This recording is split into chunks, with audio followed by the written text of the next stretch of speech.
Development studio Nyamyam prides itself on being founded with the primary purpose of making games that are fun and meaningful.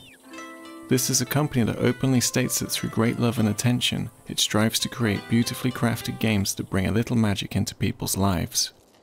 This is a small band of rare alumni that's now released its debut game, Tengami, a title which embodies all of the above with astonishing success. Tengami is an adventure game that takes place within a pop-up book sporting a distinct art style which merges the setting of feudal Japan with the look and feel of traditional Japanese arts and crafts. Using the Wii U gamepad touchscreen, you guide a lone adventurer through this fantastical world in his quest to revive a metaphorical cherry blossom tree. In addition to telling him where to go, your role also requires you to interact with his unorthodox environment, manipulating your pop-up surroundings to open up otherwise inaccessible paths and solve puzzles. The way in which the aesthetics and the interactive elements come together is flawlessly executed. This is a game world that makes you want to explore it, and what's more, lets you play around with it in such a fundamental way. Turning the page to change scene will, for example, gradually collapse a magnificent landscape while making an ostentatious piece of Japanese architecture rise, all in real time. It looks beautiful and is crafted with such precision and care that it's hard to believe that this is the work of such a small development team.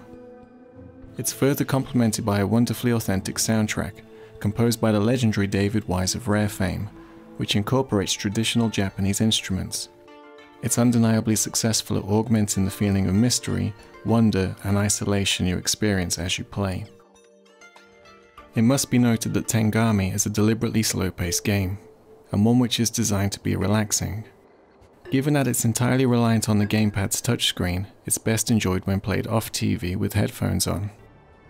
It's an experience that commands your undivided attention, on an audio-visual and gameplay level, to get lost in, if you will. Of course, it does also output to the TV screen, meaning that it is fully possible to enjoy with a partner, especially the puzzle-solving elements, but it nevertheless works best as a solitary experience.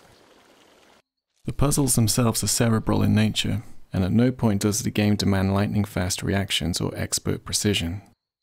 It's about exploring the environments in most instances, paying attention to things and working out how to change the landscape to open up new paths.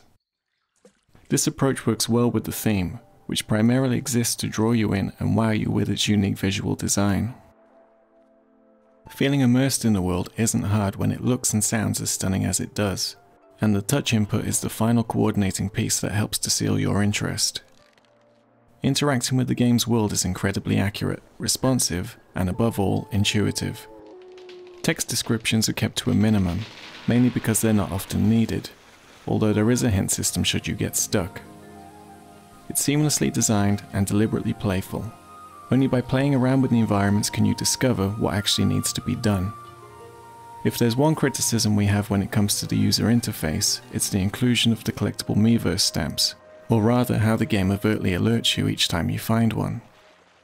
While collectibles can be a nice touch and may even extend the replay value of the title, they create a rather obvious disconnect between you and your immersion in the world in this particular instance. The absence of Wii remote pointer controls to enjoy the experience more intuitively on the big screen is a minor disappointment. In terms of replay value, it's worth noting that Tengami is a noticeably short game. With that said, you're not left at the end desperately wanting more. While it can easily be completed within a single afternoon, the relaxed nature of the game means that there is some benefit to spreading out your playthrough over 2 or 3 sessions. In fact, it's structured to accommodate this approach with regular, evenly spaced points that are good for stopping and picking up from a later point. Of course, it's only rational to factor in Tengami's asking price when considering its length, not to mention that it has already been released on mobile devices at a lower price point. This really is one of those games where you shouldn't determine its value by working out how much of an experience you're getting per pound or dollar. Tengami is something that everyone should at least try because what it offers is very unique. Just be warned that if you do opt to play it on the Wii U, that you will be paying a premium for a version that doesn't do much more than its mobile counterpart, and one that relies on the lower, fuzzier resolution of the gamepad screen as opposed to an iPad's sharper display.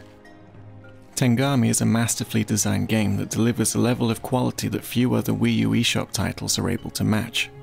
It's a wonderful audio-visual experience that assaults the senses, and one that's enhanced further as a result of its intuitive user interface and touch control input.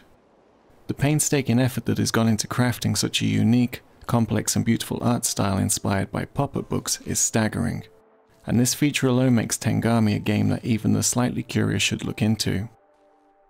It's a short game, and while that may deliberately be the case in order to make a more relaxing and laid-back experience, it's not the sort of game that you will frequently play through over and over again. When you factor in the game's asking price, and the fact that you can get more or less the exact same experience for a fair bit less on mobile devices, Tengami on Wii U might not look like it offers great value for money. Price aside, this is definitely a game you should experience in some form or another, even if the only way for you to play it is on Nintendo's home system.